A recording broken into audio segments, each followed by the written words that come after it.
आप लोग देख रहे हैं दंगल बिहार, सबसे फास्ट सबसे अनोखा एजीटी लाइव 24/7 Battle Bihar.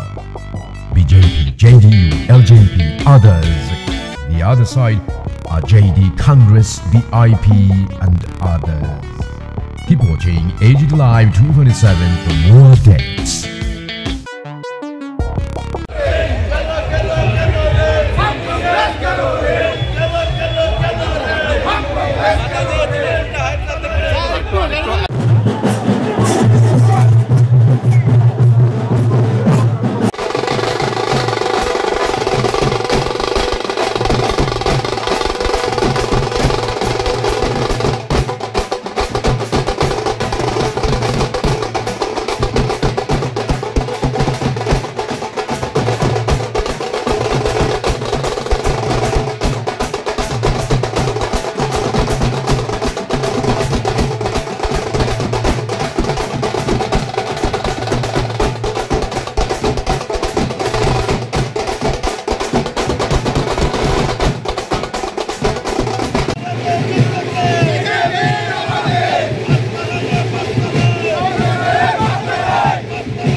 দেখুন, বিহারের জয়, বিহারের জনতা এবং বিহারের মানুষ, সাধারণ ভোটার যারা, তাদের এই জয় এবং ভারতীয় জনতা পার্টি এবং যেহেতু যেভাবে 5 বছর সেখানে মানুষের জীবনমান উন্নয়নের, সেখানে শান্তি শৃঙ্খলা আইনের ব্যবস্থা যেভাবে সেখানে তারা লাগু করেছেন এবং উন্নয়ন হয়েছে, তার ফলস্বরূপ মানুষ আবারও সমর্থন দিয়েছে।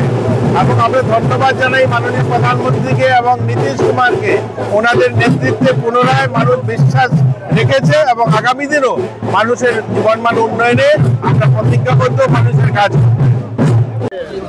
খবর পাচ্ছি আমরা তো এনডিএ তো অলরেডি প্রায় 200-র উপরে চলে যাচ্ছে, তো বুঝাই যাচ্ছে মানুষ ভারতীয় জনতা পার্টির নেতৃত্বাধীন যে সরকার এনডিএ উপর বিশ্বাস রেখেছে। আমি এর কৃতিত্ব মাননীয় প্রধানমন্ত্রীজিকে আমি ধন্যবাদ দেব, আমি যে আমাদের নীতিশ কুমারজিকে আমি ধন্যবাদ দেব এবং একের পর এক ভারতীয় জনতা পার্টি যেভাবে জিত হাসিল করছে এবং কঙ্গ, বঙ্গ এবং অঙ্গ এই 3 জায়গার মধ্যে আমরা দেখছি যে কলিঙ্গ তো আমরা জিতে নিয়েছি, আসাম অঙ্গ আমরা জিতে নিয়েছি, এখন বঙ্গ বাকি রয়েছে। আগামী দিন আমরা নিশ্চিত যে বঙ্গ আমরা জয়ী হব এবং মানুষ চাইছে যেভাবে দুর্নীতি করেছে ওরা, স্কেমের পর স্কেম, গুন্ডাগার্দি, মানুষ সেগুলো পছন্দ করে না।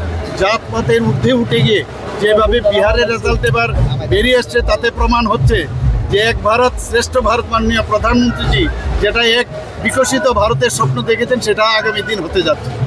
কোন জিনিসটা ফ্যাক্টর করেছে বিহারে? Factor development. মাননীয় প্রধানমন্ত্রীজি যেভাবে কথা বলেছেন, যেভাবে মহিলাদেরকে নিয়ে বেশি কথা বলেছেন, মহিলাদের যেভাবে স্ট্রেংথেনিং করার বিষয় বলেছেন এবং একটা ট্রান্সপারেন্সির সরকার উনি দেবেন তার উপর ভিত্তি করে, এবং মাননীয় প্রধানমন্ত্রীজি যেভাবে স্বচ্ছ সব বিষয়ে কথা বলেন এবং যা বলেন তাই করেন, সেই বিষয়ের উপর ভিত্তি করেই বিহারের সমস্ত লোক ভারতীয় জনতা পার্টির নেতৃত্বাধীন এনডিএ সরকারকে জয়যুক্ত করেছে।